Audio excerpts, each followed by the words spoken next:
downfall. Linda was never the good witch. Gossip and spreading rumors will be your downfall. She threw her into the dead ditch. Jealousy makes you lose everything, that's the cost. How about you just stay in the land of the lost? Besties with the witch of the west. Hate on us, but you're still obsessed. Getting me to be the big bad villain, babe, go get a psychoanalysis. Because I know I'm one in a million, but it's fine, I'll be your protagonist. You're talking too much, we can all hear your whispers. Calling us wicked is a little insulting. You gave them to her, but you can keep the rest with first thoughts. You're a girl's girl, but that's just disgusting. You can call me the bad witch, but I'm not the snitch. So tell me which is which? Which is which? Which is which is which?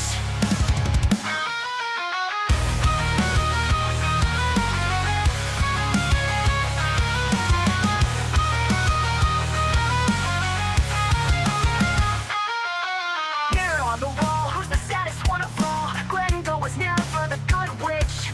Gossip and spreading rumors will be your downfall. She threw her into the dead ditch. Jealousy makes you lose everything, that's the cost. How about you just stay in the land of the lost? Besties with the witch of the west. Hate on us, but you're still obsessed. Hating me to be the big bad villain, babe, go get a psychoanalysis. Because I know I'm one in a million, but it's fine, I'll be your protagonist.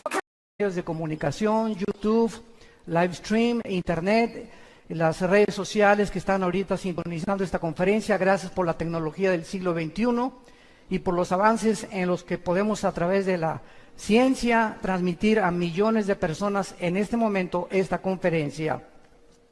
Todos ustedes los que traigan una Biblia en esta mañana, dice en el capítulo 1 del libro del Apocalipsis, la introducción a este maravilloso libro que vamos de una forma muy breve a desarrollar con los 4 jinetes del capítulo 6.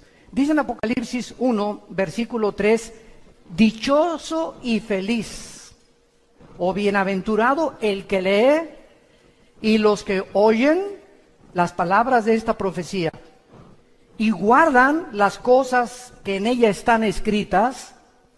¿Por qué? Porque el tiempo está cerca. Para muchos de ustedes, más cerca de lo que se imaginan. Y mucho. 1945, en el proyecto Manhattan, el doctor Henry Fermi y Oppenheimer, alemán, desarrollan la primer bomba atómica bombardeando el uranio 235. Y se inicia la era nuclear. 1952, explota la primera bomba de hidrógeno. 1954, el primer satélite en el mundo lo lanza Rusia. 1969, llegamos a la Luna.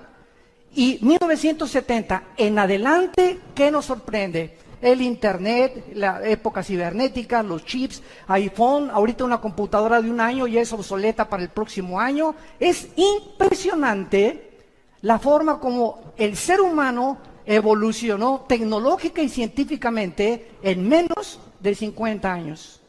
Y esto estaba profetizado por el profeta Daniel en el capítulo 12, versículo 4, que antes de que Cristo regresara, el conocimiento iba a aumentar.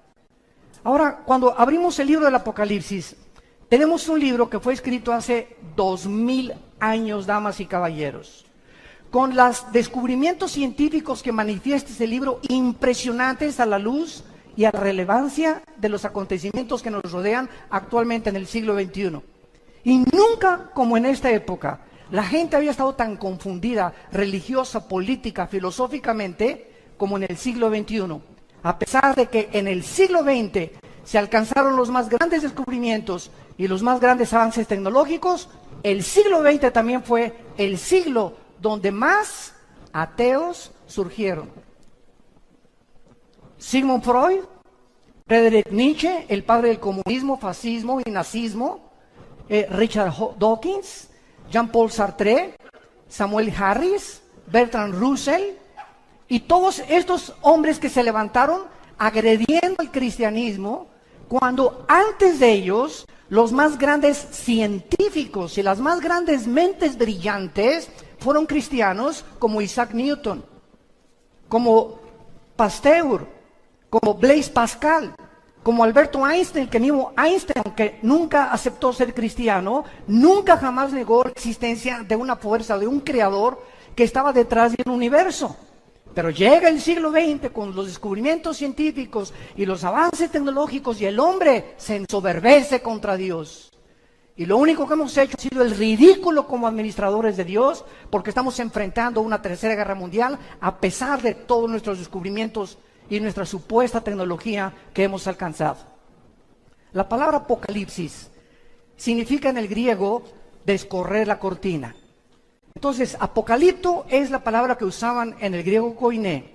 Cuando, por ejemplo, cubrían una estatua, hagan de cuenta que cubrían la estatua de David, y cuando jalaban la cortina, quedaba al descubierto y la gente decía apocalipto. Actualmente, cuando la exhibición de los mejores vehículos que hay en Ginebra, en Europa o en Alemania o en Francia, tienen el Lamborghini o la última producción del último Ferrari, los cubren, nadie sabe cómo es el diseño, se hace una cóctel y se juntan a todos los más grandes millonarios que puedan existir de diferentes empresas, y cuando quitan la cortina, el carro queda al descubierto, y correr la cortina se llama apocalipto. O sea, Apocalipsis. Dios nos corre la cortina en este libro y nos permite asomarnos a una ventana de lo que nadie puede haber podido percibir más que a través del poder del Espíritu Santo. Dios nos permite asomarnos al futuro, donde va a terminar la humanidad. Y esta es la razón por la cual se le llama el Apocalipsis. En inglés lo tradujeron literalmente con la palabra revelation, que es la revelación o el quitar algo o se descubre algo para que podamos ver el plan de Dios para aquellos que se consideran en esta mañana dichosos de escuchar estas palabras. En el capítulo 6 del libro del Apocalipsis encontramos los famosos 4 caballos. El autor de este libro fue el último de los apóstoles. Y esto lo digo enfáticamente porque ya no hay apóstoles. Existe el apostolado, pero no el oficio del apóstol que tuvieron los 12 hombres que siguieron a Cristo. Porque Pablo se considera como el último apóstol. Y Juan, siendo el último apóstol, muere a los 95 años de edad. Y después de Juan siguen los padres de la iglesia. Jerónimo, Tertuliano, Policarpo, ninguno de ellos se adjudicó el nombre de apóstol y pasaron 2000 años sin que nadie pudiera atreverse a decir, pues soy apóstol, ¿verdad? Pero vivimos una época tan confundida, donde han entrado al cristianismo tantas barbaridades y tantas herejías, que la gente ya no sabe qué creer, qué es verdad y qué no es verdad. Y cuando llegamos a este punto de falta de discernimiento espiritual, es la campana más grande de alarma también de que realmente nos encontramos en la apostasía que se profetiza en la Biblia antes de que Cristo venga. La Biblia no profetiza ningún avivamiento antes de que Cristo venga. Va a haber remanentes en varias partes, pero no hay tal cosa como México para Cristo, o Guatemala para Cristo, o Argentina para Cristo. Esto no existe en la Biblia hasta el capítulo 22, cuando las naciones volverán otra vez a visitar y a hincarse y a confesar que Jesucristo es el Señor. Antes de que Cristo venga, el mundo irá de mal en peor. Sobre muchos cristianos resplandecerá la luz, pero el mundo será cubierto de tinieblas. Y la apostasía, que es el apartarse de las verdades de la Biblia, está a nuestro alrededor. El apóstol Juan, a los 90 años, está exiliado por el emperador Vespasiano romano en la isla de Patmos. Si ustedes van a Grecia, enfrente de Grecia o en medio está el mar Egeo, y todavía existe esta isla. Y hay visitas y tours para visitar la isla donde el apóstol Juan recibió esta revelación. Juan se encontraba completamente ya, tal vez valdría la pena haber sido cristiano, cargado de cadenas, porque los exiliados políticos en Roma les hacían ponerse la ropa y al llegar ahí nunca se las cambiaban. Morían en su excremento, en su orín. No podían cambiarse nada y era la forma en que los torturaban para morir. Imagínense el apóstol Juan, que años antes estuvo en la cruz, con la Virgen María, la Madre de Jesús, y María Magdalena, viendo al Señor morir, ahora se encontraba a los 90 años de edad, tal vez preguntándose, ¿valió la pena o no valió la pena? Cuando el apóstol Juan en el capítulo 1 voltea y encuentra a una figura con los ojos como llama de fuego, con el pelo blanco como lino, con un cinturón fajado de oro sobre un vestido de lino y los pies refulgentes como el bronce. Juan, ante esta apariencia de esta entidad espiritual desconocida para él en ese momento, cae al suelo y se acerca esta figura detrás de él y le pone la mano y le dice: no temas. Yo soy el que estuve muerto, mas he aquí que vivo por los siglos de los siglos y tengo las llaves del infierno y tengo las llaves de la muerte. Escribe las cosas que son, las que van a ser y las que han sido. Y esto es lo que contiene los 22 capítulos de este libro maravilloso. Y cuando llegamos al capítulo 6, nos encontramos que 2600 años atrás, ahorita, en el libro de Daniel, hubo una profecía en el capítulo 9, versículo 24 al 27, que se llama las 70 semanas de Daniel. Damas y caballeros, la Biblia no es de interpretación privada. Nadie puede atreverse a decir: voy a enseñar Apocalipsis o voy a estudiar Apocalipsis sin conocer el libro de Daniel, ni entender las profecías de Daniel ni las de Ezequiel, porque la Biblia es la suma del conocimiento y los pensamientos de Dios. Y esta es la razón por la cual existen sectas, que es una secta, es una agrupación de personas que sacan un versículo sin tener en cuenta el contexto ni los demás pasajes de la Biblia, desarrollan una verdad que la llevan a un extremo y se convierte en una herejía. Entonces, es una herejía, es una verdad llevada al extremo. Y ese es el cuidado que debemos de tener, de trazar bien la palabra de verdad. El apóstol Daniel, el profeta Daniel, recibe una visión en el capítulo 7, 8 y 12 de su libro, y dice esta visión que Dios le da a Israel 490 años para terminar su programa con ellos. Se llama la profecía de las 70 semanas de Daniel. Y entonces el capítulo 9 de Daniel, y esto es impresionante a la luz de las matemáticas actuales, porque Dios le dice a Daniel, desde el momento en que salga la orden de la restauración de las murallas de Jerusalén y el templo hasta el Mesías, habrá 483 años. Véanlo, está en todas las Biblias, y exacta y matemáticamente, desde que se dio la orden, Nehemías capítulo 2, versículo 1 al 4, por el rey Artajerjes, que se inicia la reconstrucción de Jerusalén, hasta Cristo son los 483 años que se profetizó 600 años antes que Jesús hiciera su aparición en el escenario mundial. Esto es increíble, porque esta exactitud solamente Dios la podría tener. Y el domingo de Ramos, cuando Cristo entra en un burrito a la ciudad de Jerusalén, lleno de lágrimas, diciéndole a Jerusalén: Jerusalén, Jerusalén, ¿cuántos tiempo quise como la gallina juntar a los pollitos y tú no quisiste? No has conocido el tiempo de tu visitación. Y esas palabras de Cristo hace 2000 años son las palabras que te dice a ti en esta mañana. Muchos de ustedes en esta mañana, Dios los está visitando. Dios te quiere visitar, Dios te quiere hablar, Dios te quiere decir que tú lo necesitas y que tú necesitas invitar a Cristo como tu Salvador. Pero es la forma como Dios trabaja con el tiempo. Entonces, 483 años se cumplieron, pero faltan 7 años para que se cumpla la profecía de los 490 años. Y el capítulo 6 de Apocalipsis al capítulo 19 son las semanas 70, o la última semana que se conoce en el Nuevo Testamento como la tribulación y la gran tribulación, donde la iglesia no puede estar ya. ¿Por qué? Porque el momento que nosotros salgamos de este mundo y millones de personas vamos a desaparecer, tal vez mañana, tal vez ahorita saliendo, el mes que entra, el año que entra, no sé cuándo, pero cuando la iglesia desaparezca, entonces se van a abrir las puertas de la maldad. Dice en segunda Tesalonicenses 2 el apóstol Pablo que ahorita hay una fuerza que está deteniendo que la maldad no se desborde como debería desbordarse.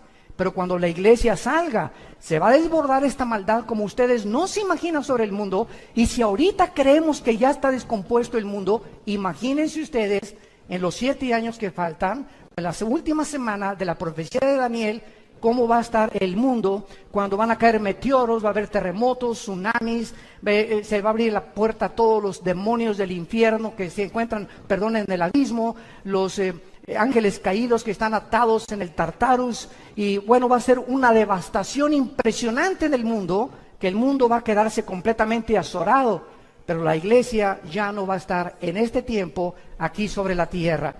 Entonces, en el capítulo 6, comenzamos con los juicios, que son los 4 jinetes del Apocalipsis. Y dice la Biblia que cuando el Cordero abrió uno de los sellos, versículo 1, oí a uno de los 4 seres vivientes decir, como con voz de trueno, ven y mira. Y miré un caballo blanco, y el que lo montaba tenía un arco. Le fue dada una corona y salió venciendo y para vencer. Notemos nosotros que este personaje en un caballo blanco que inicia la semana 70 de Daniel, o el inicio de la tribulación, es la figura de un personaje donde no tiene flechas en su arco. En otras palabras, cuando vemos otros pasajes de la Biblia, encontramos que este personaje, que se le conoce en la Biblia como el último futuro dictador mundial, conocido en el libro de Daniel como el pequeño cuerno, conocido por el apóstol Juan en su primera carta, capítulo 2, como el anticristo, y conocido por Juan en el Apocalipsis como la bestia, se le llama el anticristo o el último dictador mundial. Si nosotros vemos la historia y recordamos a Adolfo Hitler, Benito Mussolini, José Stalin, todos los grandes dictadores, ¿cómo entraron al poder? Bueno, en 1936-37, Alemania perdió la Primera Guerra Mundial. Se encontraba en un caos tremendo, el orgullo alemán estaba aplastado completamente, y surge una voz en 1937-38, cuando es elegido democráticamente Adolfo Hitler. Y Adolfo Hitler, como todo líder populista, promete hacer de Alemania la mejor nación de Europa y del mundo. Hitler saca a los comunistas de Alemania, Hitler levanta todas las fábricas de Alemania, Hitler crea el famoso Volkswagen, que significa el carro del pueblo, y el pueblo está feliz.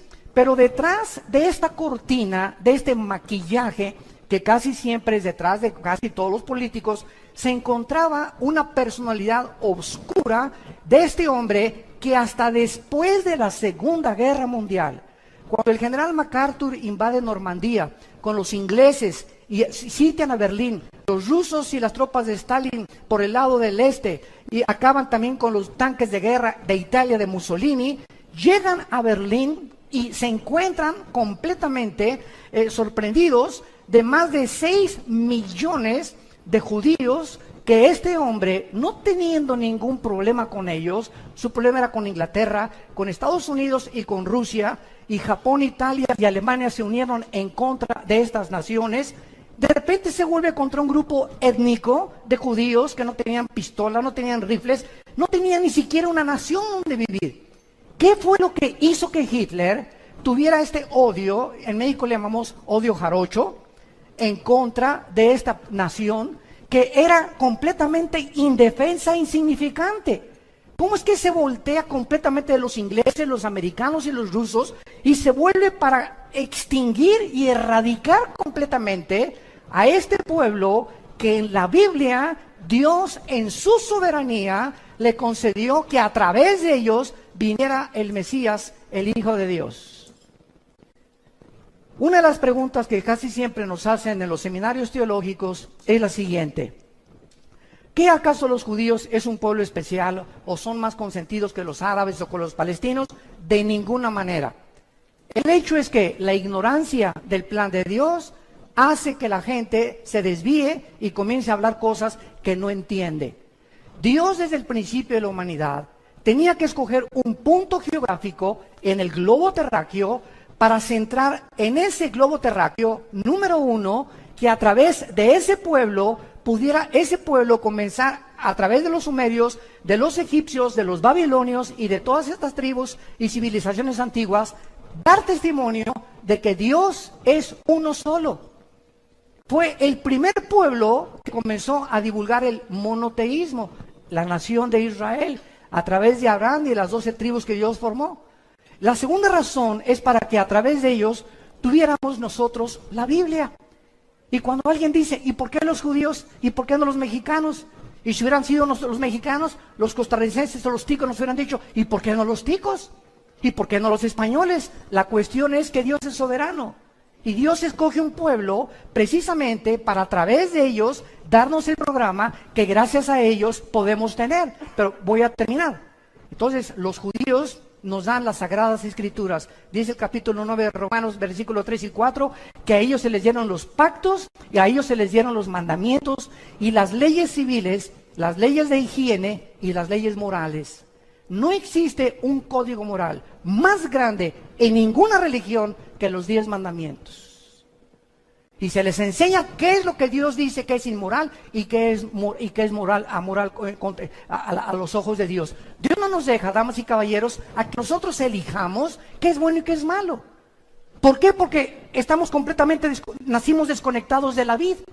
Y cuando una rama nace desconectada de la vid de un árbol, ¿qué produce? Nada.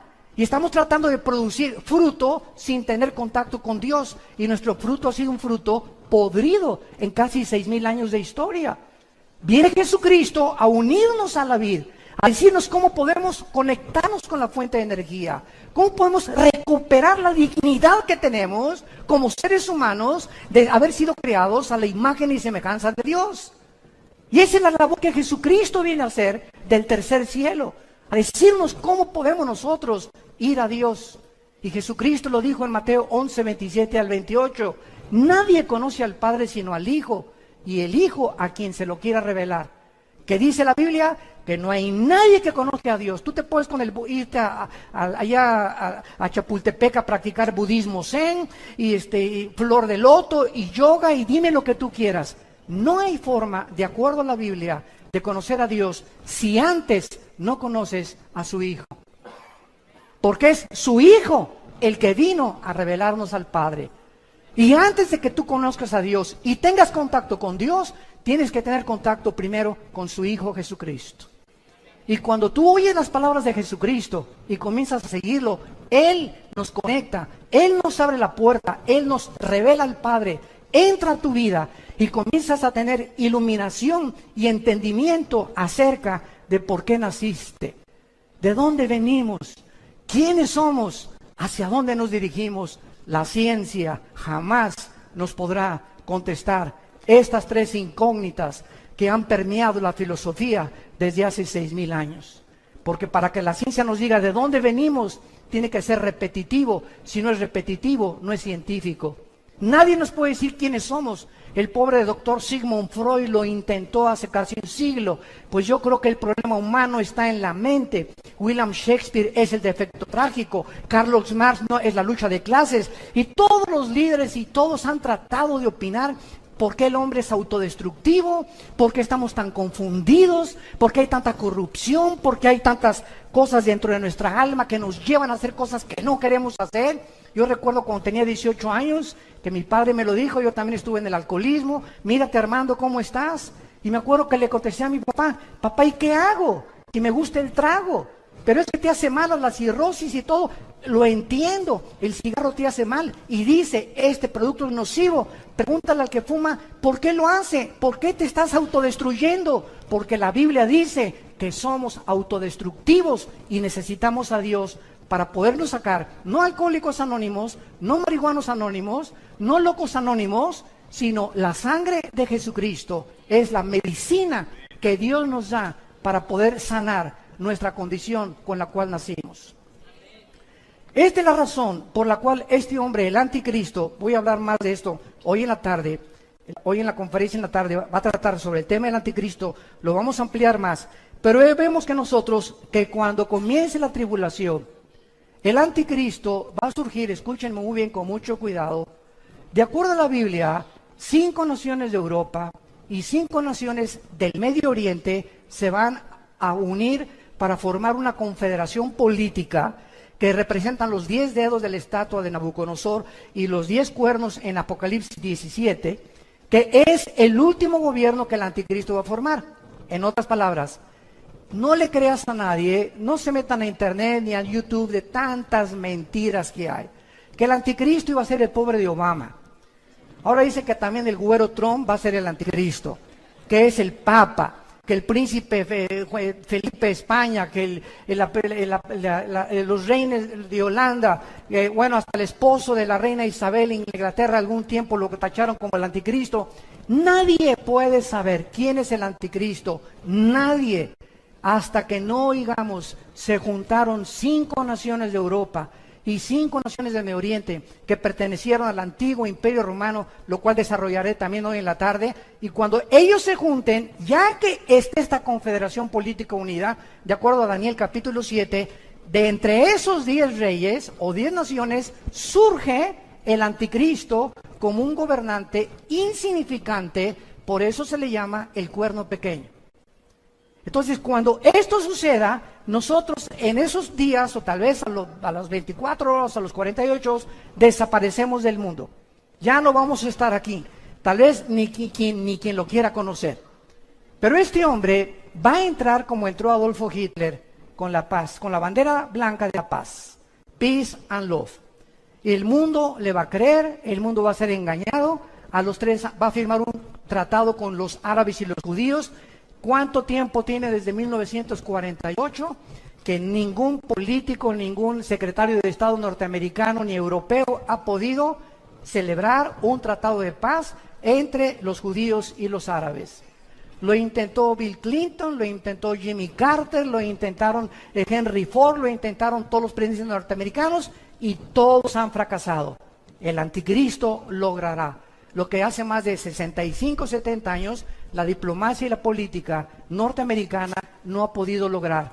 Él podrá lograr con poderes sobrenaturales que él va a manifestar, satánicos, que los árabes y los judíos en 7 años no se toquen y que puedan los judíos reconstruir su templo, pero a los 3 años y medio, Jesucristo dijo en Mateo 24, versículo 15, a los judíos: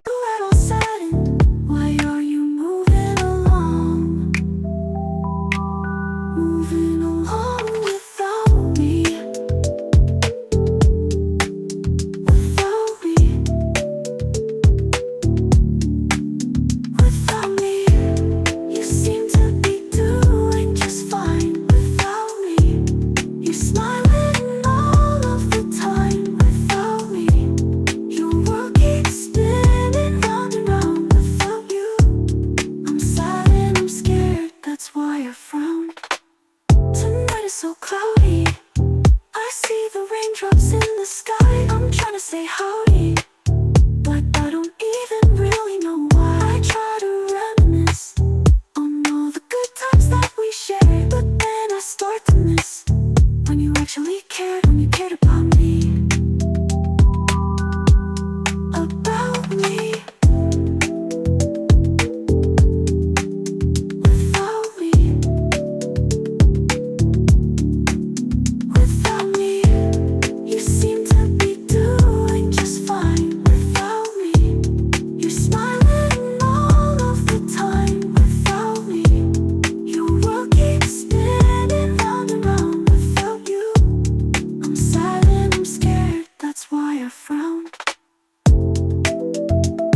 que cuando ellos vean la abominación desoladora que habló el profeta Daniel, entonces los que estén en Judea huyan a los montes.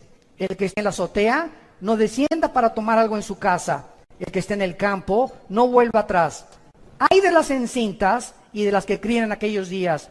Oren porque vuestra huida no sea en invierno ni en día de reposo, porque habrá entonces gran tribulación. Palabras de Jesús, Mateo 24, 15 en adelante, cual no la ha habido desde el principio del mundo hasta ahora.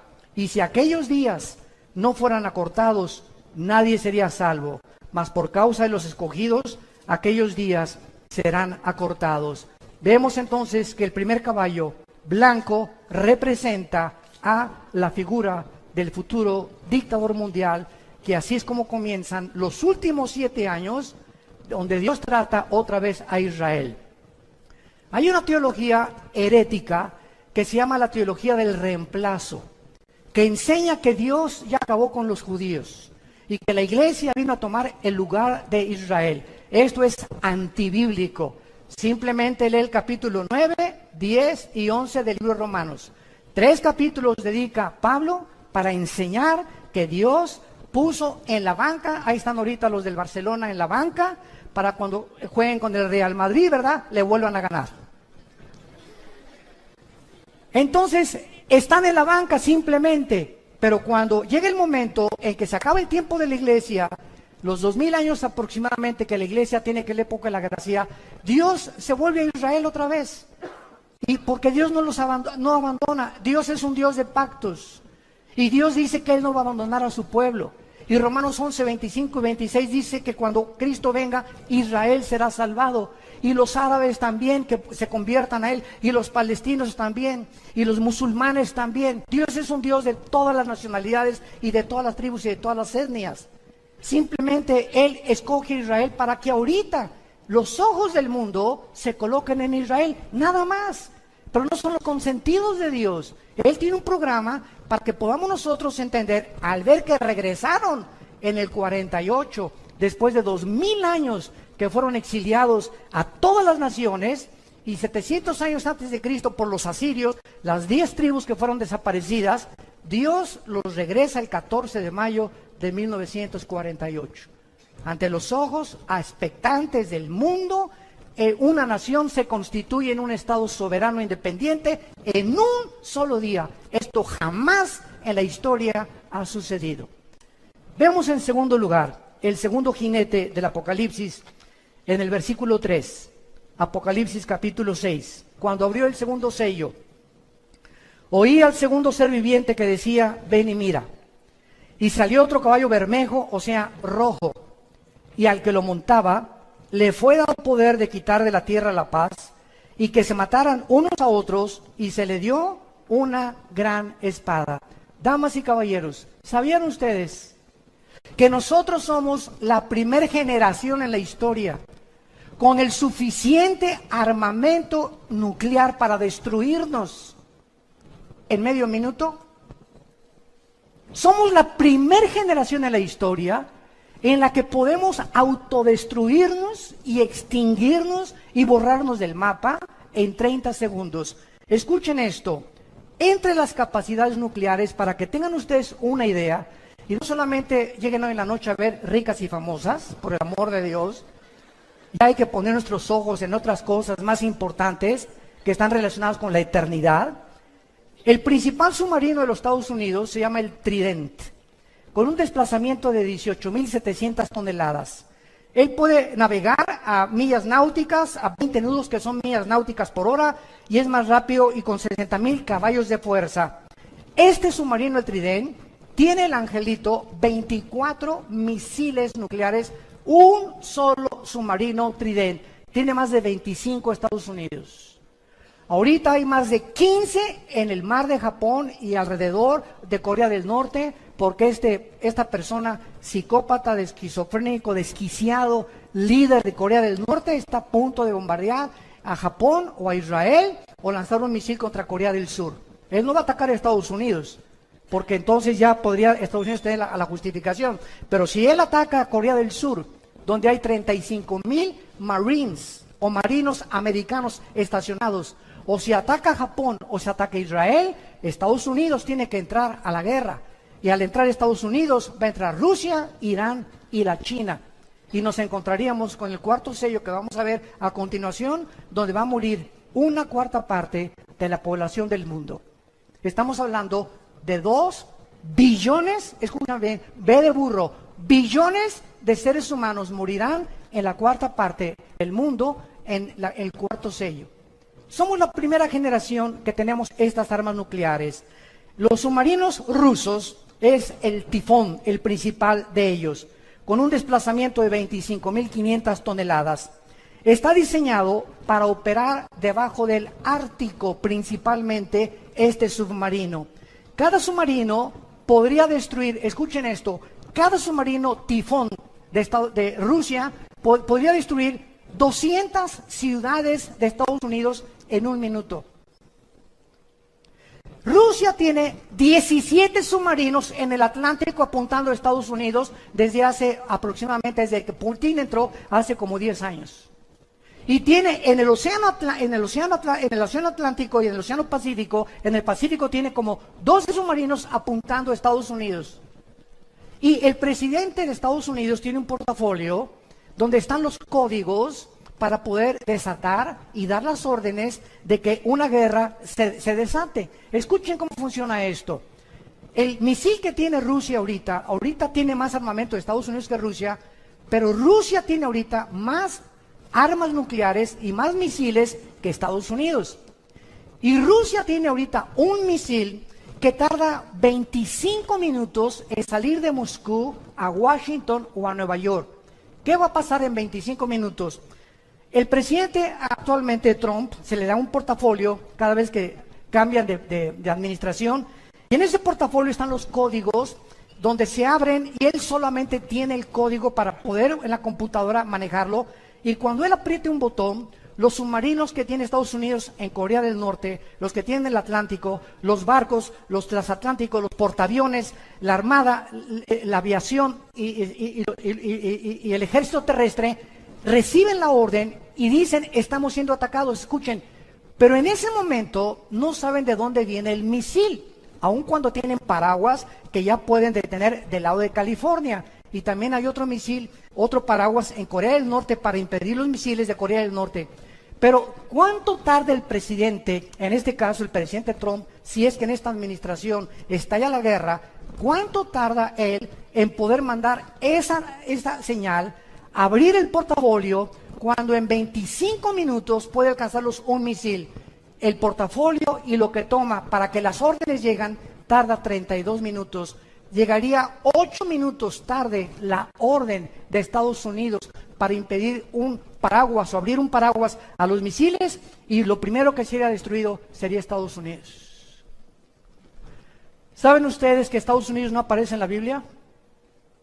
Después de 1945 ganaron la guerra y ha sido la nación que ha alcanzado la supremacía política, militar y económica más grande de toda la historia, Estados Unidos de Norteamérica. Y en 1989, que terminó la Guerra Fría entre Rusia y Estados Unidos, Mikhail Gorbachev fue al Vaticano y le dijo al Papa Juan Pablo II, quiero decirle que Rusia ha fracasado, el comunismo fracasó en Rusia. ¿Por qué? Por 2 razones, dijo Gorbachev en su libro La Perestroika. Número 1, porque sacamos a Dios de Rusia. Y número 2, porque nos aislamos del capitalismo. Entonces, termina la Guerra Fría y Estados Unidos se mantiene como la supremacía política, económica y militar del mundo. Pero llegamos al siglo XXI, donde viene el primer ataque terrorista, el 11 de septiembre del 2001, contra las torres de Nueva York, y donde el mundo entra en una nueva dimensión que nunca se había esperado. La Primera Guerra Mundial, la Segunda Guerra Mundial pelearon contra soldados vestidos unos de blanco, otros de negro, y sabías quién era tu enemigo. Pero entra el terrorismo en el siglo XXI, donde, por ejemplo, el grupo ISIS, que trata de establecer el califato y quitar la frontera entre Irak y entre Siria, no tienen uniforme. Entonces, los aviones F-21 que ya Estados Unidos tiene y que está manejando Israel, no pueden bombardear donde está ISIS, porque entonces los acusan de genocidio, porque no saben cuándo son civiles o cuándo son personas disfrazadas de guerreros del ISIS. Entonces es un mundo diferente en el que estamos viviendo, donde el terrorismo, 3 personas terroristas en un portafolio en Nueva York pueden sacar el Anthrax, que es un veneno poderosísimo, o pueden explotar una bomba de servicio electromagnético y acabar con Nueva York en menos de 17 minutos. Solamente 3 terroristas se necesitan para hacer eso. Ahora bien, ¿por qué no aparece Estados Unidos de Norteamérica en Estados Unidos? Y también hay malas noticias, tampoco Querétaro. Escuchen lo que les voy a decir. Si en el cuarto sello que vamos a ver muere una cuarta parte de la humanidad, en la Biblia, las naciones, cuando Cristo regrese, las únicas naciones que van a sobrevivir, o los continentes que van a sobrevivir, va a ser Europa y parte del Medio Oriente con el Asia Menor. América desaparece del mapa terráqueo. ¿De dónde van a morir 2 billones de personas, que es la cuarta parte de la humanidad? Somos ahorita 7.6 billones de seres humanos. Y si desaparece la cuarta parte, estamos hablando de 2 billones de seres humanos. Y desde Alaska hasta la Patagonia, todo el continente americano, somos aproximadamente 1.200 o 1.300 millones de personas.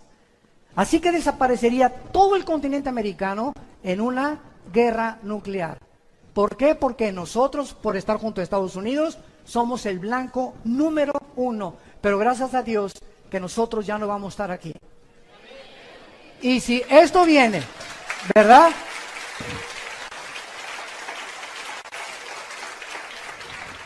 Y si esto viene, nos vamos a dar cuenta que es completamente devastador el poder nuclear que hay ahorita. Vuelvo a repetir, donde ya se están alineando en el lado oriental, China, Irán y Rusia están alineadas, y en el lado occidental, Estados Unidos y la OTAN, la Organización de Naciones del Tratado del Atlántico del Norte. Entonces tenemos ahorita, escuchen esto, tenemos ahorita el oriente y el occidente chocando en una nación que es de las más antiguas de la humanidad, que es Siria, donde las naciones occidentales, la OTAN y Estados Unidos, quieren sacar a Bashar al-Assad de Siria por la devastación que él ha hecho y los crímenes de guerra de usar armas químicas. Y por otro lado, Rusia nunca va a permitir que saquen a Assad. ¿Por qué? Porque Rusia tiene la única base naval en Siria con acceso al Mediterráneo. Entonces, el día que destruyan Siria, y el día que la OTAN o Estados Unidos pudieran sacar a Assad, entonces Rusia quedaría aislada e Irán le provee todas las armas a los de ISIS, e Irán le provee todas las armas a todos los rebeldes que quieren sacar a Siria, y vemos una pantomima increíble de intereses económicos en el Medio Oriente. Escuchen esto, todos supieron que mandaron 60 Tomahawks, misiles Tomahawks, el presidente Trump, a un lugar geográfico de Siria. Escuchen lo que pasó. Un Tomahawk es un misil que sale de un submarino o de un portaaviones a una velocidad de 1.700 kilómetros por hora.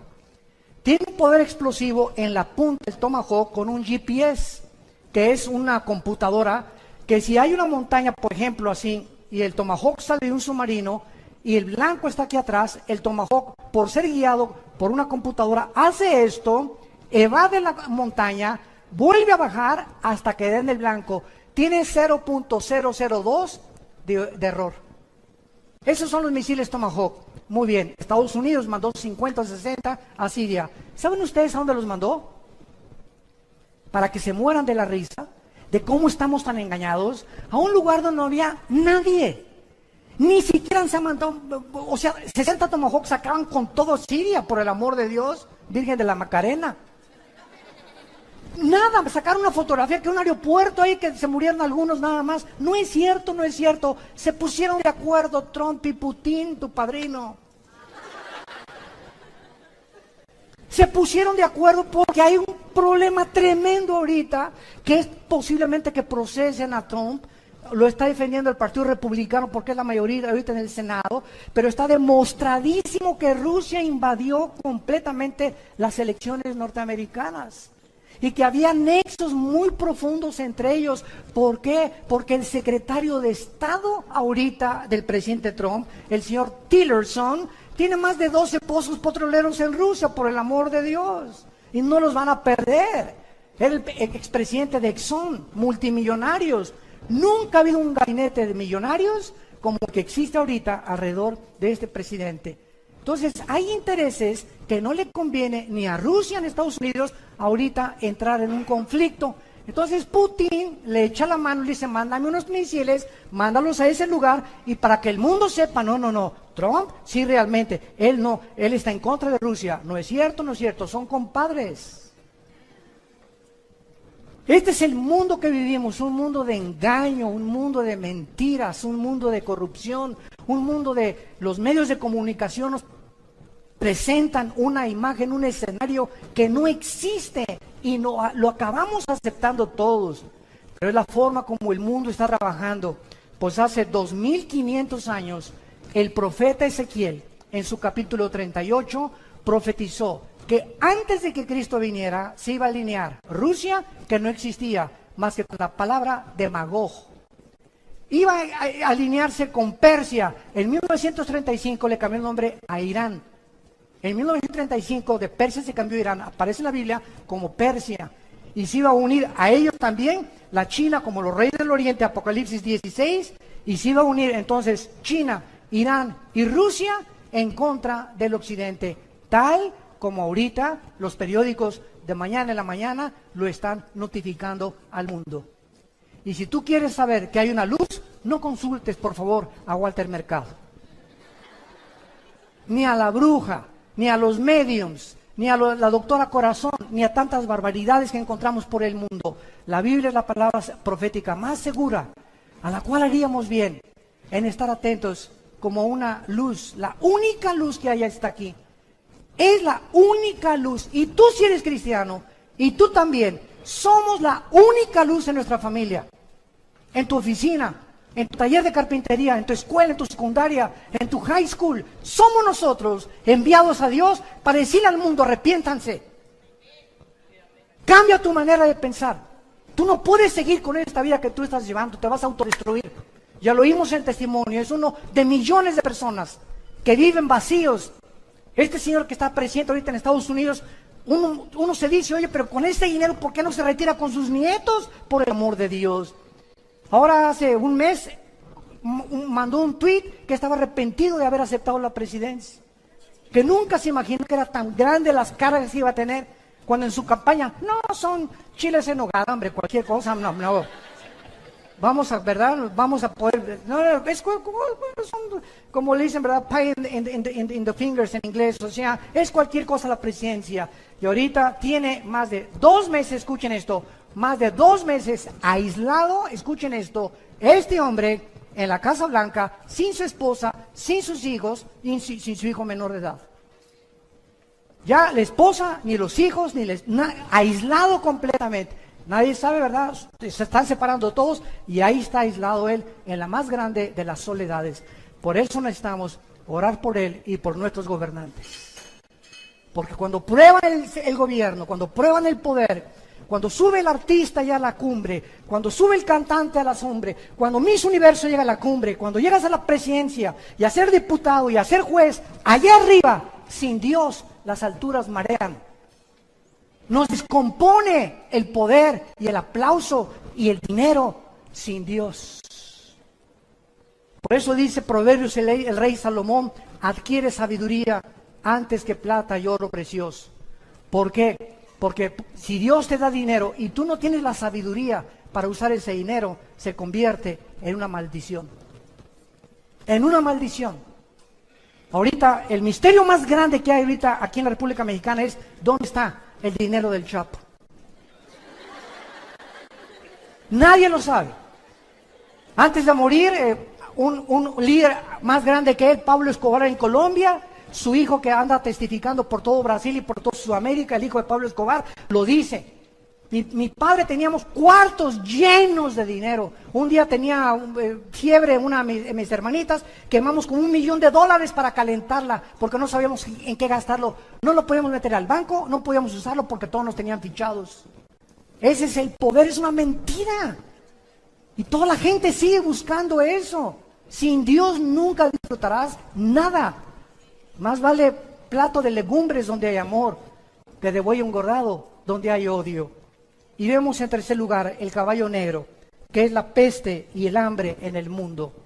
Cuando abrió el tercer sello, versículo 5, el tercer ser viviente dijo, ven y mira, he aquí un caballo negro. Y el que lo montaba tenía una balanza en la mano, y oí una voz del medio de los 4 seres vivientes que decía, 2 libras de trigo por 1 denario, y 6 libras de cebada por 1 denario, pero no dañes el aceite ni el vino. Estas palabras significan una hambre tan tremenda que se viene sobre la humanidad, que 1 denario era el salario que un obrero ganaba diario. Entonces, una barra de pan no va a alcanzar ni siquiera para comprar con un día de salario mínimo. Cuando vino la Gran Depresión en Estados Unidos, en los 30s, los alemanes tenían carretillas de dinero, pero así, de los marcos alemanes, pero millones de marcos alemanes que no podían comprar un solo pan. De la devaluación tan impresionante que vino en la Gran Depresión. Y así lo dice la Biblia, Dios convierte en polilla lo más apreciado del hombre. En lo que tú has puesto tu esperanza ahorita, en tu trabajo, en tu dinero, en tu poder, en tu posición, así, pero de la noche a la mañana, Dios te puede decir, se acabó. Y tú puedes decir, alma mía, reposa, mucho dinero tengo, ya tengo asegurado en el banco. No, al llegar al $1 millón, ya sé que estoy asegurado. No, a los $3 millones, ahora sí me voy a Hawái. Y dice la Biblia que tú puedes hoy mismo en la noche, descubrir que tienes cáncer, una embolia cerebral, un ataque al corazón. Nuestra vida pende de un hilo. No depende de lo que nosotros construyamos para el futuro, depende de un Dios a quien le debemos sumisión y adoración y obediencia. Y eso es lo que Él quiere, que nosotros nos volvamos a ese Dios, que pongamos nuestros ojos en las cosas eternas, no en las cosas temporales, que pasamos peregrinos nada más por esta vida.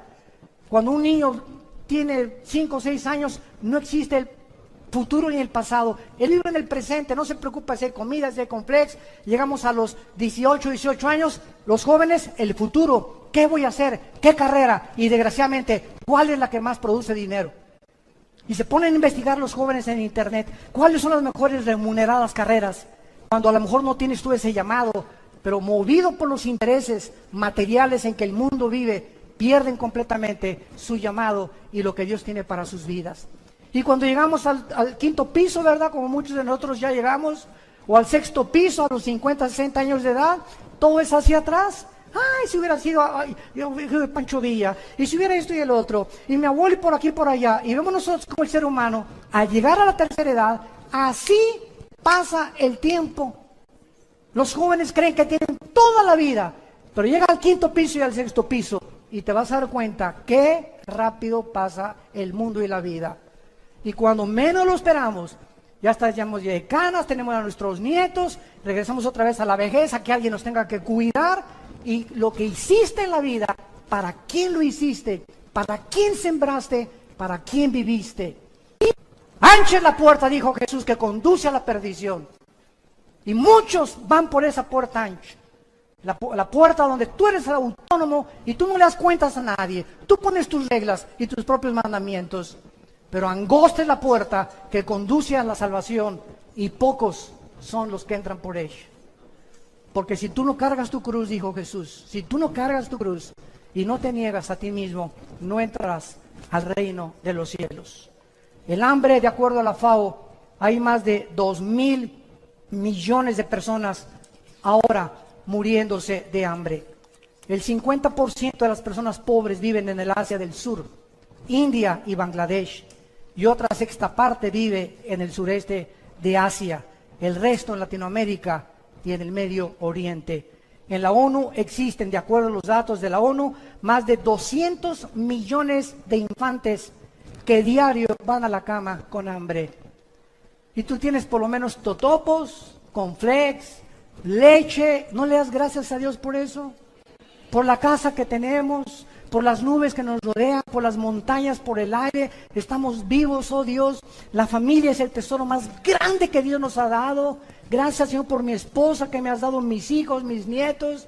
¿Cuántos de ustedes van a vacaciones a Acapulco, a Puerto Vallarta? Y hasta las vacaciones llevan su computadora y ahí están en el hotel en lugar de que disfrutes la playa, el sol, las puestas de sol. Ahí estás con tu computadora haciendo negocios y negocios y negocios. Es que yo soy un hombre. Eso no es ser hombre, eso es ser un tonto. Tenemos que entender que la vida es muy corta y que tenemos que disfrutar las cosas pequeñas que son las que más felices nos hacen, que es disfrutar a nuestros hijos. Y finalmente vemos el caballo negro, que dice la Biblia en el versículo 6, cuando abrí el cuarto sello, vi el caballo amarillo. Esta palabra en el griego es kloros, y es amarillo porque es el color de los muertos.